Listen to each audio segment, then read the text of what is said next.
जो एचटेट का पेपर हुआ है वो पूरा का पूरा देख लेते हैं। वीडियो स्टार्ट करने से पहले आप लोगों से एक बात कहूँगा, जो लोग नए हैं तो प्लीज़ चैनल को ज़रूर सब्सक्राइब कर लें। चलिए स्टार्ट करते हैं। पहला क्वेश्चन है, पियाजे के नैतिक विकास सिद्धांत के अनुसार किशोरावस्था है, तो ये हो जाएगा ऑप्शन 4 स्वायत्त नैतिकता की अवस्था। किस मनोवैज्ञानिक के अनुसार बच्चों के संज्ञानात्मक विकास में सामाजिक एवं सांस्कृतिक कारकों की जो भूमिका है वो महत्वपूर्ण होती है, तो ये हो जाएगा वाइगोस्की। पावलोव के अनुबंधन सिद्धांत में स्वाभाविक एवं कृत्रिम उद्दीपकों के मध्य अनुबंधन को कौन सा कारक धनात्मक रूप से प्रभावित नहीं करता है, तो इसका हो जाएगा ऑप्शन 4 प्रेरक की कमी। नेक्स्ट देख लेते हैं क्वेश्चन, अवधान एवं चिंतन जैसी मानसिक प्रक्रियाओं के द्वारा सीखना क्या कहलाता है, तो संज्ञानात्मक सीखना कहलाता है। कोहलबर्ग के नैतिक विकास सिद्धांत की कौन सी अवस्थाएं पारंपरिक नैतिकता के स्तर से संबंधित नहीं है, तो इसका देखिए क्या होगा, कूट के माध्यम से बताना है तीसरा वाला ए और डी, और व्यक्तिगत एवं विनिमय, और डी है सामाजिक अनुबंध और वैयक्तिक अधिकार। निम्नलिखित में से कौन सा युग्म अभिप्रेरणा के सिद्धांतों एवं उनके प्रतिपादकों के संबंध में सही नहीं है, तो इसका हो जाएगा ऑप्शन 4 उपलब्धि अभिप्रेरणा सिद्धांत मैकलीलैंड। अगला देख लेते हैं क्वेश्चन, किशोरावस्था में स्वीकृत सामाजिक व्यवहार पैटर्न के लिए सही कूट का चयन करें, इसका हो जाएगा तीसरा वाला ABC नेतृत्व कुशलता, परानुभूति और अहम केंद्रिता। सतत एवं व्यापक मूल्यांकन का सही अर्थ है, तो तीसरा हो जाएगा इसका ABC लगातार परीक्षाएं लेना, उपयुक्त अंतराल के बाद निरंतर परीक्षाएं लेना, और शैक्षिक तथा सह शैक्षिक दोनों पक्षों का मूल्यांकन करना। बाह्य शिक्षा जो करके सीखने को बढ़ावा देती है और सीखने के लिए विद्यार्थियों की उनके वातावरण के साथ अंतःक्रिया सुनिश्चित करती है, वह कहलाती है, तो प्रगतिशील शिक्षा कहलाती है। स्टनबर्ग के त्रितंत्रीय सिद्धांत में बुद्धि के किन 3 पहलुओं पर बल दिया गया है, इसका हो जाएगा ऑप्शन 4 कोट के माध्यम से बताना है, तो ACD घटकीय, संक्रियात्मक और संदर्भात्मक। निम्नलिखित में से कौन सा प्रभावी अधिगम का एक सिद्धांत नहीं है, तो निष्क्रिय उपस्थिति। अगला देख लेते हैं, निम्नलिखित में से कौन सा वस्तुनिष्ठ प्रकार का प्रश्न नहीं है, तो ऑप्शन 2 विश्लेषणात्मक प्रश्न। अधिगम को प्रभावित करने वाले निम्नलिखित कारकों के सही कूट का चयन करना है कूट के माध्यम से, इसका हो जाएगा ऑप्शन 4 ABCD चारों हो जाएंगे, अभिप्रेरणा, अभिक्षमता, अभिरुचि और अवधान। निम्नलिखित में से कौन सा कारक पर्यावरणीय कारकों के अंतर्गत बच्चों के विकास को प्रभावित नहीं करता, तो अंतःस्रावी ग्रंथियाँ। निम्नलिखित में से कौन सा कारक शिक्षण अधिगम प्रक्रिया की प्रभावित नहीं करता है, ऑप्शन 1 शिक्षक का शारीरिक रूप। निम्नलिखित में से कौन सा नियम आनुवंशिकता से संबंधित नहीं है, तो प्रगति का नियम। दृष्टिबाधित विद्यार्थियों के लिए कौन सी शिक्षण सहायक सामग्री उपयोगी नहीं होगी, तो ऑप्शन 3 फिल्म स्ट्रिप्स। अधिगम निर्योग बच्चों के लिए कौन सा शिक्षण सूत्र लाभप्रद नहीं होगा, ऑप्शन 2 अमूर्त से मूर्त। समावेशी शिक्षा से तात्पर्य है, ऑप्शन 4 सभी बच्चों के लिए शिक्षा। अगला देख लेते हैं क्वेश्चन, वैयक्तिक भिन्नताओं के संदर्भ में कौन सा कथन सही नहीं है, तो ऑप्शन 4 हो जाएगा वैयक्तिक भिन्नताएं केवल आनुवंशिकता का ही परिणाम होती हैं, ये सही नहीं है। एक अधिगम कठिनाई जो बच्चे के लिए वर्णों और शब्दों में अंतर करने में समस्या उत्पन्न करती है, तो वो कहलाती है डिसलेक्सिया। निम्नलिखित में से कौन सी विशेषता पियाजे द्वारा प्रतिपादित संज्ञानात्मक विकास सिद्धांत की मूर्त संक्रियात्मक अवस्था से संबंधित नहीं है? तो ऑप्शन 3 जीववाद। अगला है, गैने के अनुसार एक शिक्षक द्वारा विद्यार्थियों को किस उच्चतम स्तर के अधिगम तक ले जाने का प्रयास करना चाहिए? तो समस्या समाधान अधिगम। निम्नलिखित में से कौन सी किशोरावस्था में सामाजिक विकास की एक समान विशेषता नहीं है? तो ऑप्शन 1 माता पिता के साथ सामंजस्यपूर्ण संबंध। उपयोग का नियम एवं अनुप्रयोग का नियम थॉर्नडाइक के अधिगम सिद्धांत के अनुसार किस सीखने के नियम से संबंधित है? तो ऑप्शन 3 प्रभाव का नियम। सामाजिक अधिगम के संदर्भ में कौन सी शिक्षण अधिगम रणनीति विद्यार्थियों के लिए सर्वाधिक उपयोगी है? तो क्षेत्र भ्रमण। धीमी गति के अधिगमकर्ता के लिए कौन सा शैक्षिक हस्तक्षेप उपयुक्त नहीं है? त्वरण। निम्नलिखित में से कौन सा विकास का एक सिद्धांत नहीं है? ऑप्शन 3 विकास रैखिक पथ का अनुसरण करता है। जब एक बच्चे द्वारा सीखा जाने वाला पाठ लंबा और कठिन हो तथा उसमें समझ की ज़रूरत भी अधिक हो तो सीखने की कौन सी विधि उपयुक्त होगी? तो इसका हो जाएगा ऑप्शन 4 प्रासंगिक विधि। निम्नलिखित में से कौन सा बुद्धि का एक क्रियात्मक परीक्षण नहीं है?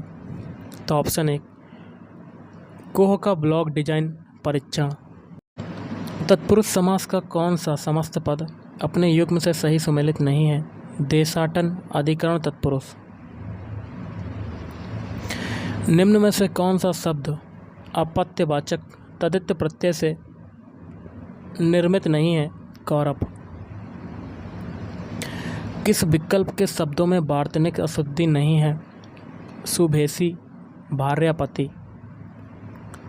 नीम हकीम खतरे जान। उक्त लोकोक्ति का सही अर्थ है अल्प ज्ञान खतरनाक होता है। अगला देख लेते हैं क्वेश्चन। सर्वनाम के संबंध में कौन सा युग्म सही नहीं है? इसी ने मेरी ज़िंदगी बचाई थी प्रश्नवाचक सर्वनाम, ये सही नहीं है। वाक्यांश के लिए एक शब्द के संबंध कौन सा युग्म असंगत है? तो ऑप्शन 3 कोई काम करने की इच्छा चिकीर्षा। विलोम शब्द के संबंध में कौन सा असंगत है? तो चिरायु दीर्घायु। किस क्रमांक में कादम्बरी और कादम्बी शब्द युग्म का क्रमशः सही अर्थ है शराब और घाटा। किस विकल्प का वाक्य पूर्णकालिक क्रिया का उदाहरण नहीं है? तो ऑप्शन 3 हो जाएगा सीता खाना बनाकर जयपुर जाएगी। विशेषण के संबंध में कौन सा कथन असंगत है? संकेतवाचक विशेषण में किसी वस्तु की नाप या तौल का बोध नहीं होता है। संज्ञा के संबंध में कौन सा कथन संगत नहीं है? तो इसका हो सकता है दूसरा वाला देश त्योहार नदी उक्त व्यक्तिवाचक संज्ञा के उदाहरण है। अगला है गा ला तथा वा उक्त वर्णों का क्रमशः उच्चारण स्थान है कंठ दंत ओष्ठ। निम्न में से कौन सा शब्द धनुष का पर्यायवाची नहीं है? सरासन। उपसर्ग की दृष्टि से किस विकल्प का शब्द युग्म असंगत है? तो परा परार्थ पराश्रित। निम्न में से कौन सा संधि शब्द अपने युग्म से सुमेलित नहीं है? वयोवृद्ध विसर्ग संधि। अगला है change the narration to reported speech and choose the right option. I said to him do you know when she will go home. इसका हो जाएगा I asked him if he knew when she would go home. Choose the correct option that gives the correct passive voice of the given sentence. Have they done the work? Has the work been done? Choose the option that gives the correct meaning of the given phrasal verb. Given का हो जाएगा distribute. Choose the option that gives the correct meaning of the phrasal verb. Turn out. The evict someone. अगला देख लेते हैं question. Choose the correct tense form to fill in the blank. She jumped off the train while it had moved. Choose the option that gives the correct meaning of the given phrasal verb. Send for, to call someone in. Choose the part of sentence which is incorrect. तो option 2 वाला मतलब B, not breaked. Fill in the blank with the most appropriate modal auxiliary. Your mother is seriously ill. You यहाँ क्या भरेंगे? Leave the home at once. तो यहाँ भरा जाएगा must. Fill in the blank with the most appropriate meaning of the underlined idiom. तो यहाँ भरा है देखिए whether friends. तो इसका हो जाएगा friends who are loyal only during a time of success. Choose the correct option for the given one word. Sincere. तो इसका हो जाएगा an office with no work but high pay. Choose the correct tense from the fill in the blank. The headmaster यहाँ क्या भरेंगे? The to meet you wants. अगला देख लेते हैं question. Choose the most appropriate preposition to fill in the blank. Mohan यहाँ देखिए क्या भरा जाएगा? at. Choose the correct preposition to fill in the blank. He told all. यहाँ क्या भरेंगे? the accident. तो यहाँ भरेंगे about. Choose the correct option to fill in the blank. यहाँ क्या भरा जाएगा? had the police reached then the thieves fled. तो no sooner had. Choose the most appropriate preposition to fill in the blank. I am going home the day tomorrow. तो after. दो धनात्मक संख्याओं का अंतर 3 है. यदि उनके वर्गों का योग 369 है तो उन संख्याओं का योग है. तो ऑप्शन 2 हो जाएगा 27. विभाजन के एक योगफल में विभाजक भागफल का 12 गुना तथा शेषफल का 5 गुना यदि तो यदि उसमें शेषफल 36 है तो भाज्य है 2796. यदि ए का विभाजन को v को योग c घटाने को तथा d गुणन को प्रदर्शित करता है तो एक इक्वेशन है, इसको सॉल्व करना है. 32 आ जाएगा. एक व्यक्ति 12 किलोमीटर की दूरी 3 किलोमीटर प्रति घंटा, 18 किलोमीटर की दूरी 9 किलोमीटर प्रति घंटा तथा 24 किलोमीटर की दूरी 4 किलोमीटर प्रति घंटा से तय करता है. तो संपूर्ण दूरी तय करने की औसत चाल 4 किलोमीटर प्रति घंटा. ओके. अगला जो क्वेश्चन है थोड़ा धुंधले हैं, आप देख सकते हैं. इसको छोड़ते हैं और भी क्वेश्चन देख लेते हैं. दिए गए विकल्पों में से विषम ज्ञात करना है. तो ये हो जाएगा बांसुरी. अगला है ये 66वां, इसका हो जाएगा 3. निम्न श्रेणी का लुप्त पद है तो ऑप्शन 4. इसका क्या होगा 68 का? तो ऑप्शन 4.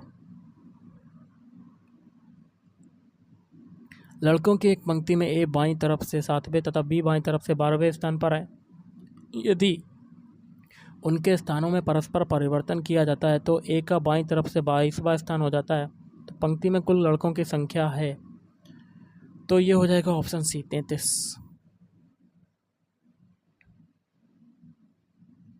अब देखिए ये क्वेश्चन आप देख सकते हैं गाइस.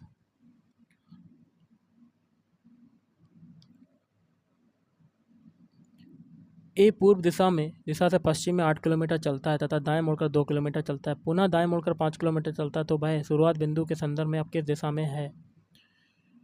तो ऑप्शन 2 उत्तर पश्चिम. एक परिवार में ए एक्स का पिता है, बी वाई की माता है तथा एक्स व जेड की बहन वाई हो तो निम्नलिखित कथनों में से कौन सा कथन निश्चित रूप से सही नहीं है? तीसरा वाला, एक्स ए का पुत्र है. यदि ए दक्षिण दिशा में 8 किलोमीटर जाकर तब दाहिनी तरफ मुड़कर 6 किलोमीटर चलता है तथा पुनः उत्तर पूर्व दिशा में मुड़कर 10 किलोमीटर चलता है तो ए प्रारंभिक बिंदु से कितनी दूरी पर है? Option A 0 kilometre. यदि 10 व्यक्ति किसी कार्य को 2/5 भाग करने में 8 दिन लगाते हैं तो उसी कार्य के शेष कार्य को 12 दिनों में पूर्ण करने के लिए कितने व्यक्तियों की आवश्यकता होगी? ऑप्शन 3 10। एक लंब प्रिज्म का आधार एक त्रिभुज है जिसका परिमाप 32 सेंटीमीटर और त्रिभुज की अंतःक्रिय त्रिज्या 6 सेंटीमीटर। यदि प्रिज्म का आयतन 576 घन सेंटीमीटर तो इसकी ऊंचाई होगी? Option 3 6 centimetre. यदि एक नियमित बहुभुज में विकर्णों की संख्या 27 हो तो उसकी भुजाओं की संख्या होगी? ऑप्शन 2 9। दो मिश्र धातुओं ए तथा बी में तांबा तथा जस्ता का अनुपात क्रमशः 5:2 तथा 3:4 है। इन मिश्र धातुओं में से ए का 7 किलोग्राम तथा बी का 21 किलोग्राम मिलाकर एक नई मिश्र धातु बनाई जाती है। इस नई मिश्र धातु में तांबे तथा जस्ता का अनुपात क्या है? 1:2। यदि 7 cosec theta minus 3 cot theta बराबर 7, जहाँ थीटा प्रथम चतुर्थांश में हो तो 7 cot theta minus 3 cosec theta का मान है तो 3/7। अगला देख लेते हैं क्वेश्चन। यदि एक वृत्त में एक समबाहु त्रिभुज ABC अंतर्निहित किया जाता है, त्रिभुज के शीर्षों से खींची गई स्पर्श रेखाओं से बनने वाला त्रिभुज होगा समबाहु त्रिभुज। एक दुकानदार एक वस्तु 15% लाभ पर बेचता है। अगर उसने उसे 18 रुपये अधिक में बेचा होता तो लाभ 18% हो जाता। उस वस्तु का क्रय मूल्य है 600 रुपये। दी गई संख्या श्रृंखला में गलत संख्या है तो 39। चावल की एक फसल को अधिक परंपरागत फसलों में प्रतिस्थापित करने हेतु हरियाणा सरकार द्वारा चलाई जा रही योजना है मेरा पानी मेरी विरासत।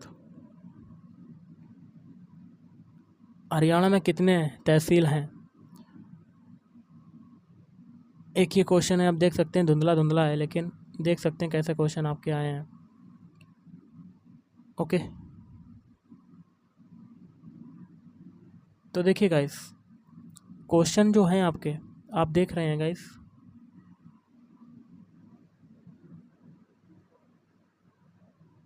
इसका हो जाएगा ऑप्शन ए 95। हरियाणा के निम्नलिखित में से संतों में से कौन पूर्ण भगत के नाम से लोकप्रिय थे? बाबा मस्त नाम हरियाणा की मोरनी पहाड़ियों का संबंध है। तो एक ये क्वेश्चन है, जैसे कि देख सकते हैं आप। हरियाणा में national institute of fashion technology संस्थान कहाँ पर स्थित है? पंचकुला। हरियाणा के किस जिले में खेलो इंडिया महिला तीरंदाजी रैंकिंग प्रतियोगिता का आयोजन किया गया? करनाल। अगला देख लेते हैं क्वेश्चन। हरियाणा में कितनी तहसील हैं? यह जो अभी हम लोगों ने देखा था 95, ये आप देख सकते हैं गाइस। ये क्वेश्चन हम लोग देख चुके हैं। अगला देख लेते हैं। 1857 के विद्रोह के दौरान निम्नलिखित में से किसने रोहतक में ब्रिटिश ठिकानों पर आक्रमण किया? मोहर सिंह। यूपीएससी के चेयरमैन जो कालांतर में हरियाणा के राज्यपाल बने? श्री BN चक्रवर्ती। हरियाणा में गिद्ध संरक्षण केंद्र कहाँ पर स्थित है? पिंजौर। हरियाणा के मुख्य सूचना अधिकारी कौन है? डॉक्टर जगबीर सिंह। तो गाइस, आज के इस वीडियो में इतना ही। थैंक यू, धन्यवाद।